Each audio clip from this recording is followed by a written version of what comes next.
عمران علی صاحب، پچھلی مرتبہ پاکستان نے بڑی ایفرٹس کی اسلام آباد ایم او یو تک پہنچنے کے لیے. اس مرتبہ کوئی ایکٹیویٹیز نظر نہیں آ رہی ہے. جنگ چھڑ گئی ہے لیکن پاکستانی ذمہ داران اسی طرح متحرک نظر نہیں آ رہے ہیں. اس کی کیا وجہ ہے کہ پاکستان کوششوں سے بس ہاتھ اٹھا چکا ہے یا کہ نہیں کسی مناسب موقع کا انتظار کر رہے ہیں؟ سلیم، تھوڑی سی ڈس اپوائنٹمنٹ تو ہے، لیکن پس پشت تمام کوششیں ہو رہی ہیں، اسی طرح ہو رہی ہیں. اور اس میں اگرچہ پھر دوبارہ جو ایک پاکستان کی طرف سے فیلڈ مارشل صاحب کی جو ہے ایک ایفرٹ ہے کہ میں کسی نہ کسی طرح یہ کر لوں. اس کا ایک بہت بڑا مضمون فائنینشیل ٹائمز میں بھی ہے. وہ کوششیں ہو رہی ہیں لیکن اس طرح ویزیبل نہیں ہے، کیونکہ اب رسک لگ رہا ہے. اب یہ ڈر لگ رہا ہے کہ ہم ساری کوششوں کے باوجود پاکستان نے دیکھیں کتنا ایکسپوز کر دیا اپنے آپ کو اسی خطرے کے. پاکستان کے اب ایٹ سٹیک ہیں سعودی عربیہ کے ساتھ تعلقات، یو اے کے ساتھ پہلے ہی خراب ہیں، باقی گلف جن پہ اٹیک ہو رہا ہے پاکستان کی مین پاور وہاں ہے. اور ویسے بھی پاکستان کی ایک اپنی دینی ہمدردی اس طرف بھی ہے. تو ہم گلف کنٹریز کے ساتھ ہم نے اپنے آپ کو ایکسپوز کر دیا ہے میڈیشن کر کے. یہ بات بڑی کلیئر ہونی چاہیے. ہم نے میڈیشن گڈ فیتھ میں کی ہے، لیکن میڈیشن گون رانگ کا مطلب یہ ہے کہ اب ہم اپنے آپ کو زیادہ ایکسپوز کریں، اس لیے اتنا ویزیبل نہیں ہے. لیکن اب 4 ممالک شامل ہو گئے ہیں. پاکستان کے ساتھ عمان ہے، مجھے پتہ ہے کہ عمان کے ساتھ ڈائریکٹلی ہائیسٹ لیول پہ رابطے ہوئے ہیں. اس کے بعد قطر پھر تھوڑا سا ہچکچا کے قطر دوبارہ ہے. میرا خیال ہے پس پشت ترکیے کے ساتھ جو 2 دن کی میٹنگز ہوئی ہیں، بڑی سٹرونگ میٹنگز ہوئی ہیں پاکستان کی. تو پاکستان اب اپنی بیٹس کو ہیج کر رہا ہے. اردو میں کہنا چاہیے اب اپنے آپ کو پروٹیکٹ کر رہا ہے. پہلے سٹرونگ تھا، فرنٹ فٹ پہ کھیل رہا تھا. ایک ابھی بھی دنیا بہت عزت کر رہی ہے، لیکن اب پاکستان نے اپنے عرب ممالک کے ساتھ اپنے تعلقات کو ایکسپوز کر دیا. تو یہ ایرانی وزیر داخلہ کس لیے آئے تھے؟ وہ پیغام لے کے آئے تھے. جتنا مجھے پتہ ہے IRGC کا پیغام لے کے آئے تھے. پاکستان نے یہی بات کی کہ آپ پیس کو ایک چانس دیں. وہ پاکستان کو یہ سمجھانے کی کوشش کرتے رہے کہ ہم نے کچھ نہیں کیا تھا، ہمارے اوپر اٹیک کر دیا امریکہ نے. لیکن لگتا ہے کہ پھر پاکستان کی کوئی ایک تو یہ بات ہے وہ پیٹریٹ میزائلز والا، جس طرح آپ نے فرمایا ان کی کاسٹ اور کمی، اور فیض نے بتایا کہ وہ جان کے بھی کرتے ہیں. لیکن مجھے لگتا ہے کہ کچھ ٹرمپ صاحب کو پھر پاکستان، ترکیہ، سعودی عربیہ اور چین کی طرف سے میسیجز گئے ہیں کہ پلیز آپ بھی پیس کو چانس دیں. پاکستان نے ایران کو کہا کہ پیس کو چانس دیں. تو وہ IRGC کا پیغام لے کے آئے تھے کہ امریکہ کے ساتھ ڈیل نہیں ہو سکتی. وہ یہ پیغام لے کے آئے تھے کہ آپ انڈرسٹینڈ کرنے کی کوشش کریں کہ ہم جب یہ سب کچھ کریں گے، پاکستان کے ساتھ ہمارے بہت اچھے تعلقات ہیں لیکن ہم مجبور ہیں. اچھا، اب حوثیوں کا اور سعودی عرب کا تو تقریباً جنگ شروع ہو گیا ہے. دونوں نے ایک دوسرے پہ حملے کر دیے ہیں. تو پاکستان کا جو سعودی عرب کے ساتھ پیکٹ ہے تو اس لحاظ سے پاکستان انوالو نہیں ہوا اس معاملے میں؟ ایک انٹرپریٹیشن یہ ہے کہ جی جب مین لینڈ سعودی عربیہ کے اوپر اٹیک ہوگا تو پاکستان انوالو ہوگا، اور پاکستان انوالو ہو گیا ہے. پاکستان نے کلیئر کر دیا ہے کہ اگر اب ایک حد سے آگے بات گئی تو پاکستان کا نیٹک ایکشن بھی کرے گا حوثیوں کے خلاف. تو ایران کو ناراض نہیں پھر ہونا چاہیے. پاکستان اب ایک لیول تک تو جا سکتا ہے. پاکستان کی وجہ سے سعودی عربیہ اور ایران کے درمیان براہ راست کوئی ہاسٹیلٹی نہیں ہوئی. حوثی بھی خاموش تھے.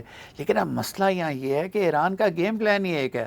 ابھی جس طرح فیض نے کہا دو پانی ہیں، 2 پانی کے اوپر ایران کی وار ہے، باب المندب اور آبنائے ہرمز. لیکن عباس عراقچی صاحب نے 2 دن پہلے یہ کہہ دیا تھا کہ جی حوثیوں کا اور سعودی عرب کا جو کچھ ہو رہا ہے یا باب المندب میں جو کچھ ہو رہا ہے اس کا ایران جنگ سے کوئی تعلق نہیں ہے، اور یہ اس کے روٹس جو ہے خود اس ریجن میں ہیں. وہ بہت عزت کرتا ہوں ان کی، لیکن تمام چیز کا تعلق ایران اور امریکہ کی جنگ کے ساتھ ہی ہے.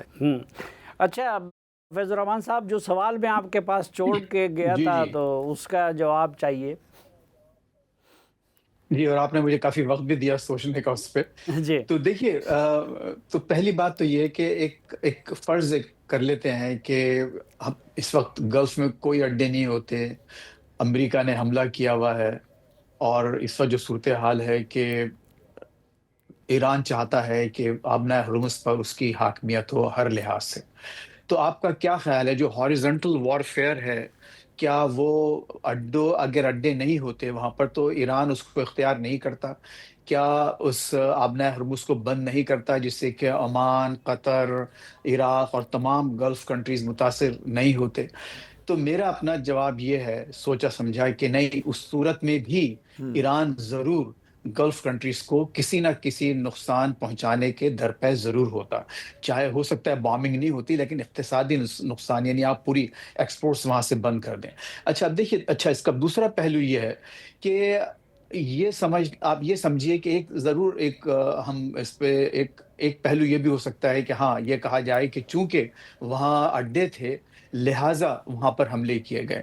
اچھا اب اگر اس وقت امریکیوں کی جو کوشش ہے وہ یہ بتانا ہے ان کو کہ جو ایران کا ہوا دکھا کر وہاں اڈے اسٹیبلش کیے گئے تھے، یہ بتا کے کہ ایران ان کے لیے ایگزسٹینشیل تھریٹ ہے، اور ہماری موجودگی اور ہم کو یہ بلینز آف ڈالر جو تم ادا کرتے ہو ہر سال یہ ضروری ہے.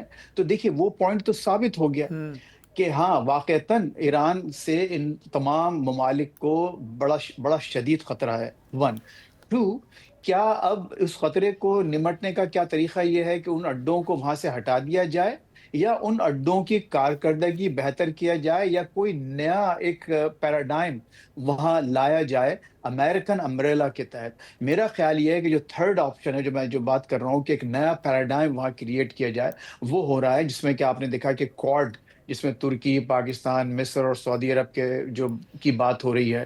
پھر پاکستان کا آپ دیکھیے ایک بڑا رول نظر آ رہا ہے آپ کو. پھر سعودی کے ساتھ جو نیوکلیر ڈیل ہونے جا رہی ہے امریکہ کی، ہو جائے گی. وہ جو ابراہم ایکارڈز کے بارے میں آپ نے جو سوال کیا تھا، میں 100% اتفاق کرتا ہوں عمران سے کہ وہ ابراہم ایکارڈ سے سائن نہیں کرے گا، لیکن اس کے باوجود سعودیوں کو وہ ڈیل ملے گی. تو ایک نیا پیراڈائم آپ کو ایمرج ہوتا ہوا نظر آ رہا ہے. یہ کہنا کہ کیا وہ غلطی تھی عرب ممالک کی، گلف کنٹریز کی اور امریکہ کی، یہ فیلنگ ابھی وہاں موجود نہیں ہے، بلکہ اس کے برخلاف یہ ثابت ہوا ہے کہ وہ اڈے وہاں ضروری تھے. اگین یہ میں وہاں آپ کو واشنگٹن کی تھنکنگ اور اس وقت جو گلف کنٹریز کی جو تھنکنگ ہے وہ بتا رہا ہوں. ٹھیک. عمران علی صاحب، کوئی نیئر فیوچر میں آپ کو یہ تنازع ختم ہوتا ہوا نظر آ رہا ہے؟ ایک چانس ملے گا جی. سنا ہے بیہائنڈ دا سینس جو بات ہو رہی ہے وہ 10 دن کی سیز فائر کی ہو رہی ہے، لیکن وہ جو ایک ہائی گراؤنڈ تھا نا، جس کو بالکل فیض صحیح کہہ رہے ہیں، آئیڈیلسٹک تھا، جو ایم او یو سائن ہو رہا تھا اور پاکستان فرنٹ سامنے آ کے کر رہا تھا، وہ مومنٹ لاسٹ ہو گیا. اب لاسز کو ریکور کرنے کی بات ہو رہی ہے. اور دوسری چیز، میں نے تھرو آؤٹ شاید میری باتوں سے لگا ہو کہ میں بہت پرو ایرانین سٹانس لے رہا ہوں. ایک بات میں ایران کو ضرور کہنا چاہوں گا، اور وہ یہ کہ جب آپ اس بپھرے ہوئے ہاتھی کو اگر آپ ایک وے آؤٹ نہیں دیں گے جس میں وہ ایک نقلی اصلی کہہ دے کہ جی میں نے یہ روک لیا، وہ کر لیا، تو پھر ایک خطرہ بالکل ہے کہ جو پک ایکس ماؤنٹن ہے آپ کی، جس کے نیچے اب اگلا نیوکلیئر پروگرام چل رہا ہے، امریکہ اگر بالکل ایک اینگری ہو گیا اور تمام دنیا کو فیل ہوا کہ امریکہ کے ساتھ سمپتی ہو گئی، تو امریکہ ٹیکٹیکل نیوکلیئر ویپنز استعمال کرے گا پک ایکس ماؤنٹن پہ اور ایسی جگہ پہ جہاں وہ اس جنگ کا دھارا موڑنے کی کوشش کرے گا جیت کی خاطر. اس لیے بہت ضروری ہوتا ہے کہ آپ اگر آئیڈیولوجیکلی صحیح ہیں، وکٹم بھی آپ ہیں، ضمیر بھی آپ کے ساتھ ہے، لیکن آپ کو فیکٹس آن دا گراؤنڈ دیکھ کے پیس کو چانس دینا چاہیے. یعنی نیوکلیئر ٹیکٹیکل ویپن چھوٹے نیوکلیئر ویپنز وہ پک ایکس ماؤنٹن پہ اور باقی جگہ استعمال کرے گا امریکہ. یہ اس کا خطرہ موجود ہے، اس کا بالکل خطرہ موجود ہے. اگر آپ نے پش ٹو دا وال امریکہ کو بھی کر دیا تو امریکہ کے پاس اور کوئی راستہ نہیں. اچھا، زیادہ تکلیف اسرائیل کو تھی، تو اسرائیل اس مرتبہ کیوں دور ہے اس سے؟ اسرائیل اس لیے دور ہو گیا کہ اس کا سارا کام امریکہ کر رہا ہے. ابھی وہ جائے گا، وہ جا کے اور کچھ رپورٹس پیش کریں گے. اور میں آپ کو ایک بات ہوں، سعودی عربیہ کو، ترکیہ کو، پاکستان کو یہ یاد رکھنا چاہیے کہ اف ایران فالز، کسی غلط فہمی میں نہ رہیں کہ we are next. If Iran falls, ابھی ہم اگلے ہیں، ٹارگٹ ہیں. تمام دوستیاں، تمام خوشگپیاں یہ زمین پہ گر جائیں گی. اس وقت ایران آپ کی بھی جنگ لڑ رہا ہے، یہ میں تینوں ممالک کو کہہ رہا ہوں.